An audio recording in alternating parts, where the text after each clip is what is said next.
We interrupt this program to bring you an important Wayfair message. Wayfair's got style tips for every home. This is Styles McKenzie helping you make those rooms sing. Today's style tip. When it comes to making a statement, treat bold patterns like neutrals. Go wild, like an untamed animal print area rug under a rustic farmhouse table from Wayfair.com. Arr, fierce. This has been your Wayfair style tip to keep those interiors superior. Wayfair, every style, every home. Welcome to the Deep Dive. You know how this works? We dive into something substantial, pull out the key bits for you, save you the time. Get right to the good stuff. Exactly. And today we're tackling something really interesting. A detailed, 10,000-word exploration of a hypothetical movie. Oh, okay. Hypothetical. Yeah. The 2025 film Sinners, supposedly directed by Ryan Coogler, starring Michael B. Jordan. Coogler and Jordan again. That pairing is always interesting. Right. But this isn't a review, obviously. It's more like looking at the blueprint. A deep dive into the idea of the film based on this text. Precisely. Our job today is to pull out the most compelling bits about this potential film. The themes, the story, the creative forces described. It's a bit different, examining something that doesn't actually exist yet. Gives us a chance to explore the potential, Yeah, like reading the architect's plans. So let's start with part one of this rundown, setting the stage, the premise, the players involved. Okay. It frames Sinners as a character-driven drama, Right. really digging into moral complexity, not just simple good versus evil. Which sounds very Coogler, doesn't it? Thinking about his previous work. Totally. The source hints at a few potential core conflicts. Maybe an ex-con trying to go straight. Or like a troubled detective, maybe. Someone facing a tough choice. Yeah, or even a whole community grappling with some kind of shared guilt. The main thing seems to be internal struggles, relationships. Less about external action, more about the psychology. Seems like it. Yeah. Which leads straight into the themes, right? Redemption is mentioned. Mm-hmm. Justice too. And forgiveness, forgiving others, forgiving yourself, and just human fallibility. The fact that we all mess up. Those are heavy themes. Redemption and justice, especially in a Coogler film, often tie into wider societal questions too. Good point. Which of those feels like it might be the main engine, do you think, based on that description? It's hard to say definitively, but the redemption arc feels central, especially if it focuses on one main character, like an ex-con or a compromised detective. But woven into that, the justice theme, maybe critiquing the system or exploring what justice even means, that feels very plausible too. It's probably a mix. And the rundown talks a lot about Ryan Coogler's vision. Social relevance, character focus, emotional intensity, authenticity. Yeah, hallmarks of his work. Fruitvale Station, Creed, obviously Black Panther, they all have that. But this sounds maybe darker, more ambiguous than some of those. The source suggests Sinners could be him exploring that territory more deeply. It could be a more intimate look at moral failings, perhaps. Well, The text mentions his visual storytelling, how he gets performances, the thematic depth. right, how he uses the camera, gets those really raw performances. Applying that skill set to something potentially grimier, more morally gray, that's an interesting prospect. Then there's Michael B. Jordan, described as magnetic in the lead. Well, he usually is. True, it highlights his, physicality, charisma, but also his emotional range. He can definitely portray that inner conflict. The rundown floats possibilities for his character. Parolee, detective, maybe even a priest. A priest. Interesting. Yeah, but whatever the role, the expectation is intensity, nuance, vulnerability, that physical presence he has. It sets up a potentially complex protagonist. Someone grappling with, sin, right? And whether redemption is even possible for them, Jordan can nail that duality. The source also mentions the supporting cast being crucial. Specifically names Miles Caton in a hypothetical role. Oh, okay. Any specifics on his character? Not definitively. Could be a mentor, maybe a rival, someone from the protagonist's past, adding layers. Right, someone to bounce off the main character, challenge them, or guide them. Exactly. The emphasis is just on needing a strong ensemble to make the world feel real. Absolutely essential in a character drama. You need those relationships to feel authentic. Caton's a strong actor, too, so that adds potential weight. And finally, for this first section, it touches on genre. Drama at the core, obviously. But with other flavors mixed in. Yeah, hints of thrillers, maybe some neo-noir elements for that darker atmosphere. Neo-noir fits with the moral ambiguity theme. Corruption, disillusionment. It draws some comparisons, too. Ugh. Oddly, from Dusk Till Dawn. But just for the darker human nature aspect, not the tone. Okay, that's a specific pull. More expectedly, Kugler's own Fruitvale Station for the realism and social issues. Makes sense. And potentially nods to things like Sif the Men Training Day, maybe even Prisoner. Those suggest a certain grit, yeah. And moral compromise, especially Training Day. So, putting it all together. Yeah. Intense, character-focused, morally complex drama with thriller neo-noir touches. Sounds promising. It paints a compelling picture, definitely. Lots of potential there. Okay, let's move into the second part of the rundown. The narrative, spine, plot, and structure. Right, how the story might actually unfold. It starts with the inciting incident. Whatever kicks things off, it's meant to force the protagonist to confront their past. The catalyst needs to be significant. The source suggests a few types.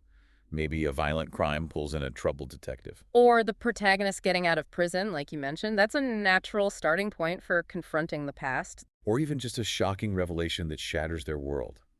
Whatever it is, it sets the conflict and the journey in motion. Disrupts the status quo, forces them onto a new path. Self-discovery, maybe redemption, maybe something else. And from there, the rising action sounds like it involves, well, things getting worse before they get better. Usually the way it goes. Uncovering corruption, facing threats, battling internal struggles, building suspense, basically. Pushing the protagonist. Testing their limits, forcing them to make difficult choices as the stakes get higher. Yeah, it sounds like that pressure cooker environment we talked about. Both external and internal pressure. And that naturally leads into the character arcs.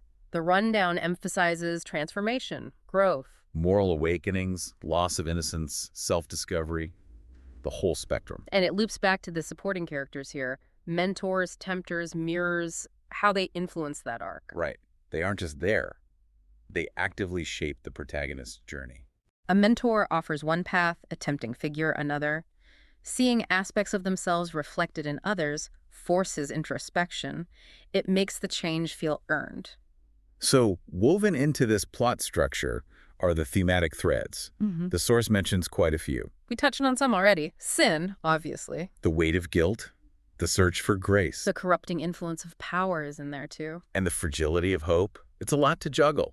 Which ones feel like they'd be front and center? Given the title Sinners and the premise, sin and guilt seem unavoidable as core pillars. Right. But the search for grace, for redemption, provides that necessary counterpoint. It offers the possibility of hope, stops it from being relentlessly bleak. Power and corruption could tie into the plot, maybe the antagonist's motivation or a systemic issue. It sounds like they'd be deeply intertwined. Almost certainly. You can't really explore redemption without dealing with sin and guilt first. The rundown also talks about pacing, finding a balance. Between what? Between, like, a deliberate pace for character moments and exploring themes. Letting things breathe. And then maybe a faster, more suspenseful pace for the thriller parts. And editing is key to managing that rhythm. Absolutely. Pacing dictates the audience's experience. Slowing down allows connection. Speeding up builds tension. Getting that balance right is crucial for the film's impact. And then the structure builds towards the climax, described as a moment of reckoning. A point of no return. Could be a violent showdown, a huge moral choice, or some kind of profound revelation, forces a final decision. Where all the threads converge. The protagonist has to face the consequences, make that definitive move. And after that, the resolution. The source suggests it might offer closure, but maybe not need answers. Could be hopeful, could be tragic. Or ambiguous, designed to make you think afterwards. Which can be very effective, right? An ending that lingers makes you keep turning it over in your mind. Avoids easy, simple answers for complex problems. So structurally, it sounds like a journey. Catalyst, rising tension, transformation, climax, and a potentially thought-provoking resolution. A solid blueprint for a compelling narrative, if executed well. Okay, let's shift gears to the third part. Character studies. Really digging into the human element, starting with Jordan's protagonist. Getting into the specifics of who this person might be. The rundown stresses complexity. It highlights the importance of their background, upbringing, past experiences, relationships, trauma. All the things that make someone who they are, the foundation. You need that to understand their motivations, their flaws. Exactly, and it explores those motivations. Are they noble or selfish? Altruistic or self-serving? Probably a mix, right? Almost always a mix in complex characters. That's what makes them relatable. Nobody's purely good or purely bad. And it talks about balancing flaws, weaknesses, vices with strengths, like resilience or courage. That push and pull. That's the core of relatable humanity on screen, isn't it? Seeing the imperfections alongside the potential for good. Yeah. It lets the audience invest. Then there's the inner turmoil. guilt, doubt, maybe addiction, alienation, and how they cope or fail to cope. The internal landscape, that's where the real drama often lies.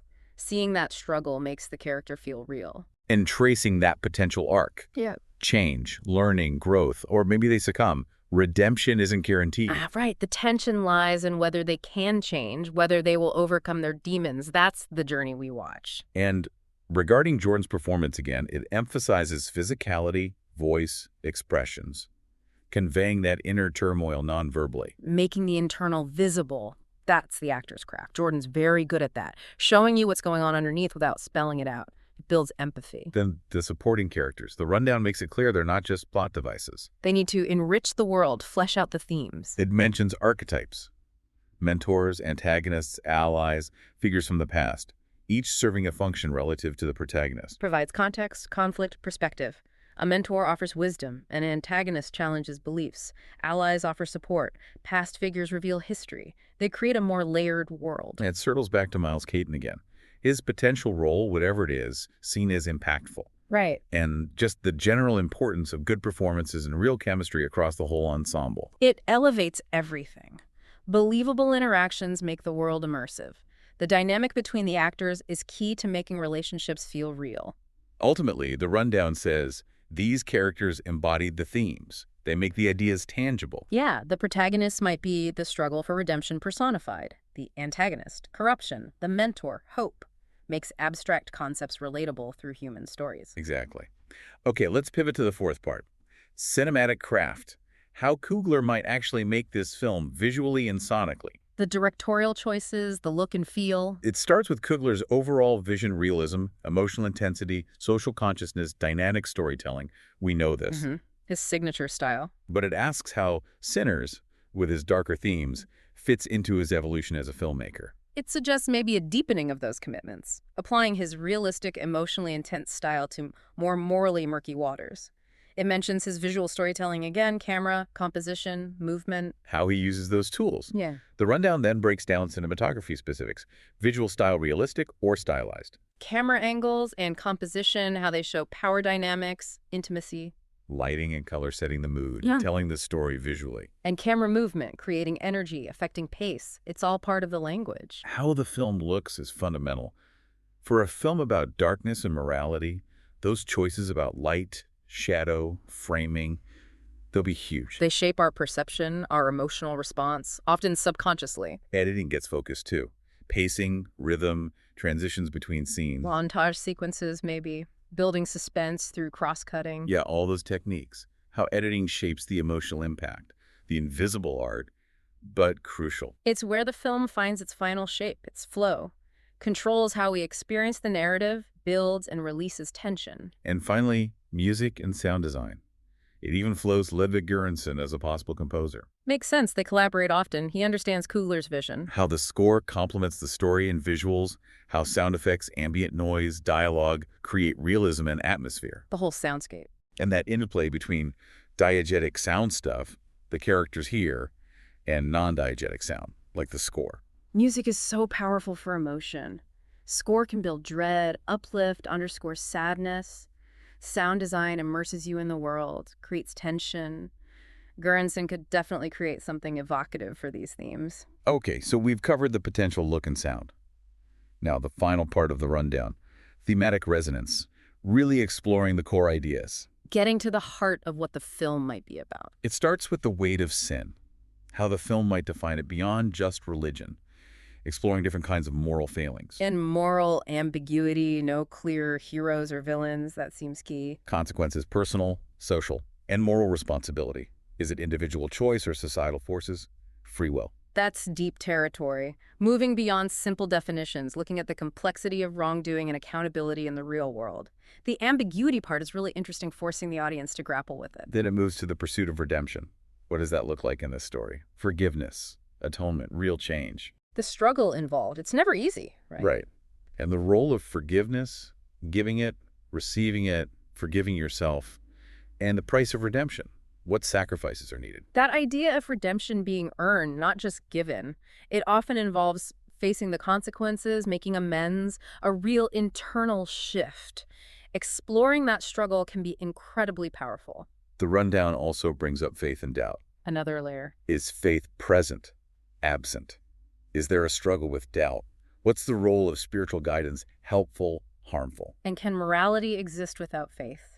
Or is faith presented as essential? Adds a whole philosophical dimension, potentially. How characters find meaning or grapple with its absence, especially when facing moral crises. It could really deepen the character conflicts and the overall thematic exploration. And finally, social commentary.